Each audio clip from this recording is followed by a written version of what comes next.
여러분, 오늘 소개할 인물은 조선 역사에서 가장 비극적인 왕 중 한 명입니다.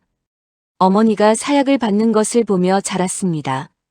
아니, 정확히는 어머니가 사약을 받을 때 보러 가려 했지만 막혔습니다. 아버지가 어머니를 죽였습니다. 그리고 그 아버지 덕분에 왕이 됐습니다. 경종. 조선 20대 왕. 재위 4년. 그리고 그 4년 동안 조선 정치는 피로 얼룩졌습니다. 신임사화. 조선 역사에서 가장 잔혹한 정치 숙청 중 하나. 그런데 경종이 그것을 직접 원했을까요? 경종은 어린 시절부터 건강이 좋지 않았습니다. 왕이 된 후에도 자주 아팠습니다. 후사가 없었습니다. 그 취약함 속에서 소론과 노론이 경종을 둘러싸고 권력 싸움을 벌였습니다. 경종은 그 싸움의 중심에 있었지만 그 싸움을 주도한 사람이 아니었습니다. 어머니 장희빈의 죽음, 아버지 숙종의 냉혹함, 당파 싸움의 소용돌이, 그 모든 것을 안고 살았던 왕, 경종의 이야기, 지금 시작합니다. 일막일상의 세계 왕세자로 태어나다. 1688년 10월 28일, 조선 숙종 14년, 한 아이가 태어납니다. 이름은 이윤, 어머니는 장희빈, 아버지는 숙종, 왕의 맏아들. 그런데 이 아이의 탄생이 조선 정치를 뒤흔들었습니다. 이 아이를 원자로 책봉하는 문제가 서인과 남인의 충돌을 일으켰습니다. 기사왕국의 도화선이 됐습니다. 갓 태어난 아이가 정치적 폭풍의 중심이 된 것입니다.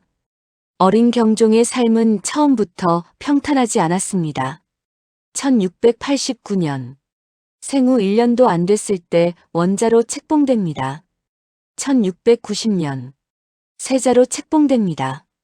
그러나 그 세자 책봉이 얼마나 불안정한 것이었는지 이후의 사건들이 보여줍니다. 1694년, 갑술한국, 어머니 장희빈이 왕비에서 후궁으로 강등됩니다. 경종의 나이 6살.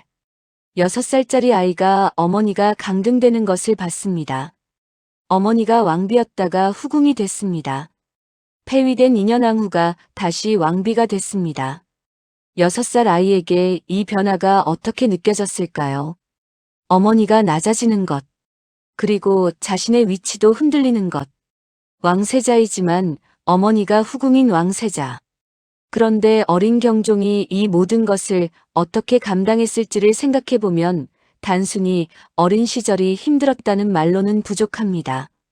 6살이면 아직 세상이 어떻게 돌아가는지 완전히 이해하지 못하는 나이입니다.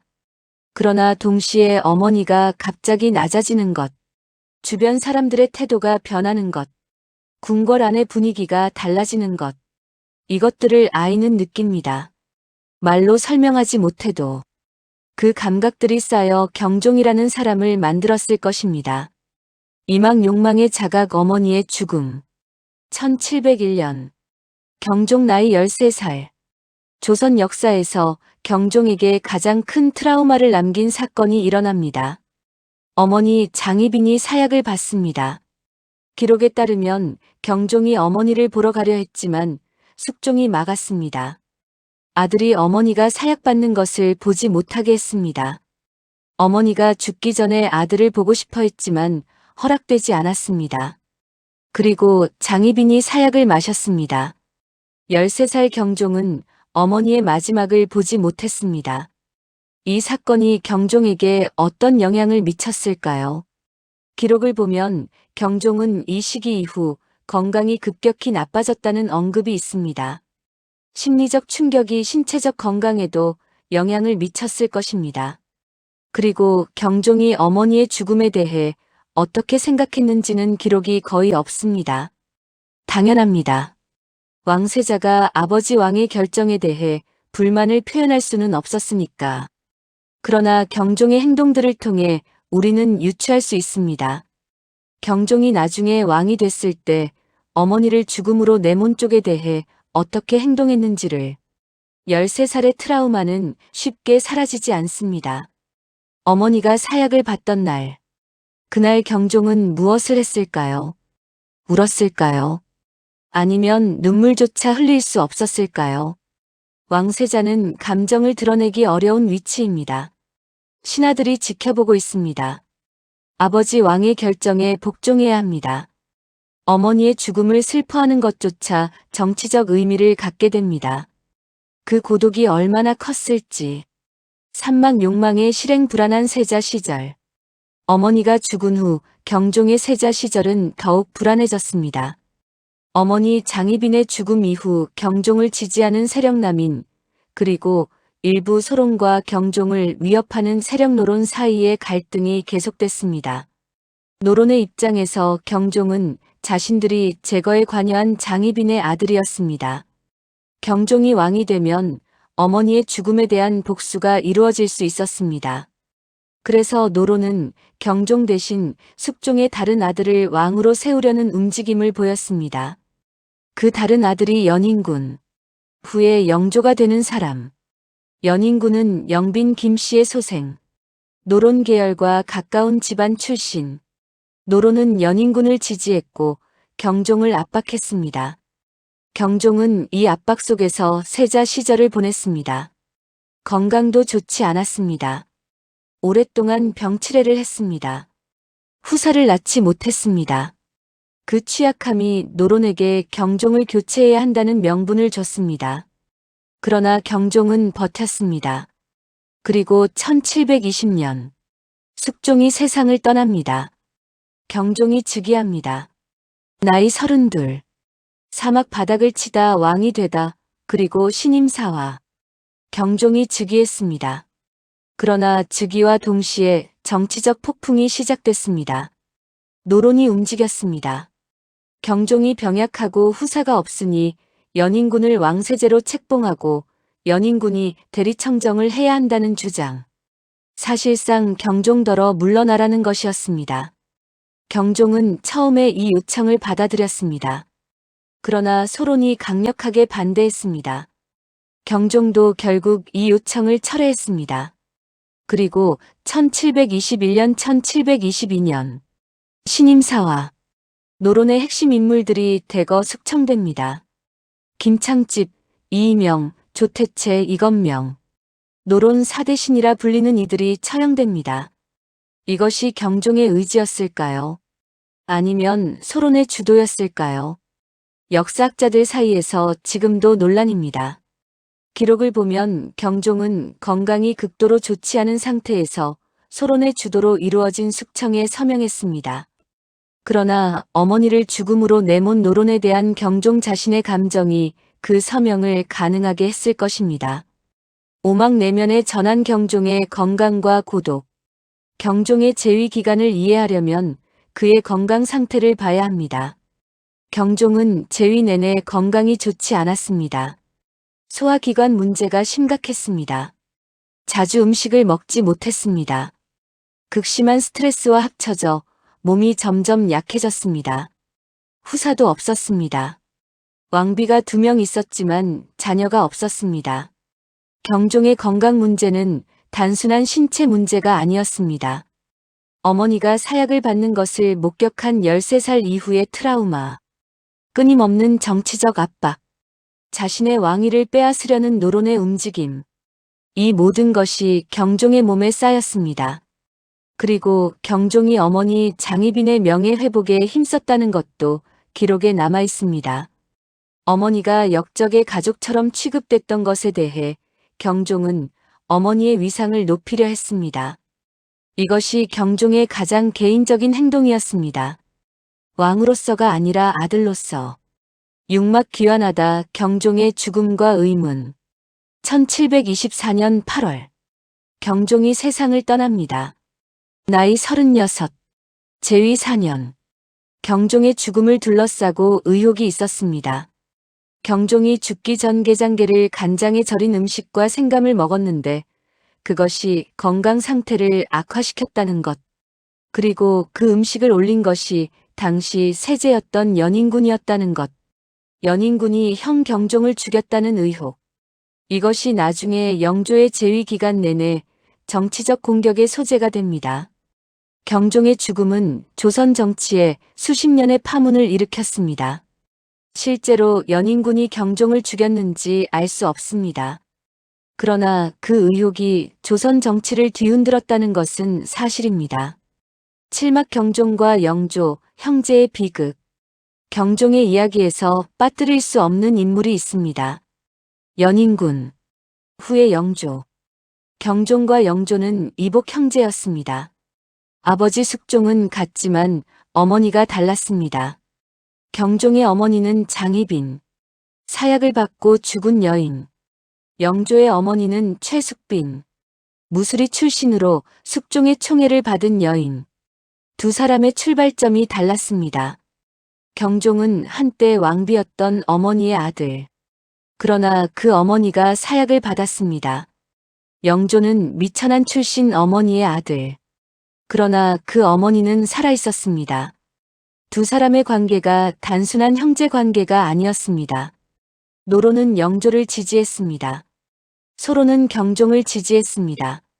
두 사람이 원하지 않아도 당파 싸움의 한쪽 편식을 대표하는 존재가 됐습니다. 경종 재위 기간 영조의 위치는 매우 복잡했습니다.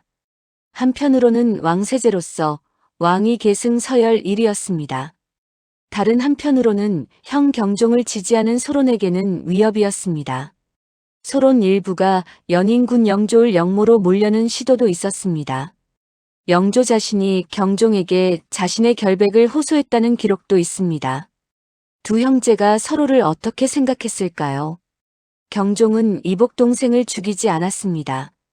오히려 보호하려 했다는 기록도 있습니다. 그리고 영조는 나중에 왕이 됐을 때 형 경종에 대해 어떻게 했을까요? 형의 묘호를 경종이라 정했고 형을 공식적으로 예우했습니다. 그러나 동시에 자신이 형을 죽였다는 의혹을 평생 안고 살았습니다. 그 의혹이 영조를 괴롭혔고 나중에 사도세자 사건으로까지 이어지는 심리적 그림자가 됐다는 분석도 있습니다. 경종과 영조. 두 형제의 관계가 조선 역사 수십 년을 규정했습니다. 팔막 경종시대 당파 싸움의 본질. 경종시대를 이해하려면 당파 싸움의 구도를 알아야 합니다. 노론과 소론. 이 두 당파는 원래 서인에서 분리됐습니다. 1680년대에 서인이 노론과 소론으로 갈라진 것입니다. 노론의 입장. 강한 왕권보다는 신권 중심의 정치. 성리학적 명분을 강조. 송시열의 학통을 이음. 소론의 입장. 탕평을 지향. 상대적으로 왕권 존중. 윤증의 학통. 이 두 세력이 경종 즉위 후 정면으로 충돌했습니다. 노론의 전략은 명확했습니다. 경종이 병약하고 후사가 없으니 연인군 영조를 세제로 세우고 대리청정을 받아 실권을 장악하는 것. 소론의 전략도 명확했습니다. 경종을 보위하고 노론을 제거하는 것. 그 충돌의 결과가 신임사화였습니다. 노론 사대신이 처형됐습니다. 그런데 여기서 생각해봐야 할 것이 있습니다. 신임사화로 처형된 노론 사대신이 단순히 나쁜 사람들이었을까요? 역사는 그렇게 단순하지 않습니다. 김창집, 이이명 등은 학문적으로 뛰어난 인물들이었습니다. 그들이 처형된 것은 그들이 나빠서가 아니라 당파 싸움에서 진 쪽이었기 때문이었습니다. 그리고 경종이 죽고 영조가 즉위하자 상황이 역전됩니다. 소론이 숙청됩니다. 신임사화를 주도한 소론 인물들이 처형됩니다. 조선 역사에서 이런 역전이 반복됐습니다. 경종시대의 당파 싸움은 단순한 선과 악의 싸움이 아니었습니다. 권력을 둘러싼 두 집단의 생존 싸움이었습니다. 그리고 그 싸움의 중심에 경종이 있었습니다. 구막 경종이 오늘의 우리에게 묻는 것. 경종의 이야기를 현재로 가져올 시간입니다. 경종의 삶에서 우리가 배울 수 있는 것들. 첫 번째, 태어난 환경을 선택할 수 없습니다. 경종은 어머니가 누구인지, 아버지가 어떤 사람인지, 어떤 시대에 태어났는지를 선택하지 않았습니다. 그러나 그 선택하지 않은 환경이 경종의 삶 전체를 규정했습니다. 오늘날에도 마찬가지입니다. 어떤 집안에 태어났는지, 어떤 시대를 살고 있는지, 우리가 선택하지 않은 것들이 우리의 삶에 영향을 미칩니다. 경종의 이야기는 그 불공평함을 보여줍니다. 두 번째, 약함이 반드시 패배를 의미하지 않습니다. 경종은 병약했습니다. 후사가 없었습니다. 강력한 노론의 압박을 받았습니다. 그러나 경종은 4년 동안 왕위를 지켰습니다. 약한 사람이 강한 압박 속에서 자신의 자리를 지키는 것, 그것도 하나의 힘입니다. 세 번째, 어머니를 기억하는 것. 경종은 왕이 됐을 때 어머니의 명예를 회복하려 했습니다. 자신을 낳아준 사람을 기억하는 것. 그것이 경종이 한 가장 인간적인 행동이었습니다. 오늘날 우리도 자신의 뿌리를 기억하는 것. 그것이 얼마나 중요한지를 경종의 이야기가 가르쳐 줍니다. 에필로그 경종이 우리에게 남긴 것. 경종을 어떻게 기억해야 할까요? 제위 4년. 신임 사화라는 피비린내 나는 숙청. 후사 없는 왕. 의문의 죽음. 이것이 경종의 역사적 이미지입니다. 그러나 경종의 삶을 처음부터 보면 다른 것이 보입니다. 어머니가 사약을 받는 것을 보지 못한 13살 아이. 아버지가 어머니를 죽인 것을 알면서도 아버지를 왕으로 섬겨야 했던 세자. 노론의 끊임없는 압박 속에서 왕위를 지킨 사람. 그리고 어머니의 명예를 회복하려 했던 아들. 경종의 이야기는 우리에게 묻습니다. 당신이 통제할 수 없는 상황 속에서 당신은 어떻게 살겠습니까? 어머니의 죽음, 아버지의 냉혹함, 당파 싸움의 소용돌이. 이중 경종이 선택한 것은 하나도 없었습니다. 그러나 경종은 그 상황 속에서 왕위를 지켰습니다. 4년 동안. 그리고 어머니를 기억했습니다. 그것이 경종이 할 수 있었던 최선이었을 것입니다. 그리고 그것으로 충분합니다. 오늘도 끝까지 함께 해주셔서 감사합니다. 역사를 쉽게 말해주는 재미있모였습니다. 다음 이야기에서 또 만납시다.